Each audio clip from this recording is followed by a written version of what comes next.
Ağcabədi rayonunda 2010-cu il təvəllüdlü qızın valideynləri polis şöbəsinə dəvət olunaraq onlarla profilaktiki söhbət aparılıb. Bu barədə Daxili İşlər Nazirliyinin mətbuat xidmətinin regional qrupundan məlumat verilib. Bildirilib ki, qız öz valideynlərinin himayəsinə təhvil verilib. Xatırladaq ki, 13 yaşlı qızın 23 yaşlı oğlandan hamilə olması ilə bağlı xəbər yayılıb. Məlumata görə ailələrin razılığı ilə qızın 18 yaşı tamam olanda rəsmi nikah olacaqmış.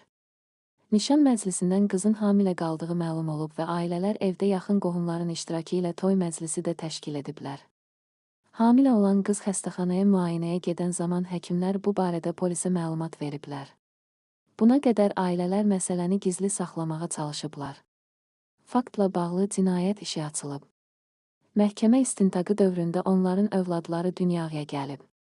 Zərərçəkmiş kimi tanınan 13 yaşlı qız və ailəsi şikayətçi olmayıblar. Onların övladlarının dünyaya gəlməsi də yüngülləşdirici hal kimi nəzərə alınıb. Məhkəmənin hökmü ilə barəsində şərti cəza təyin edilib.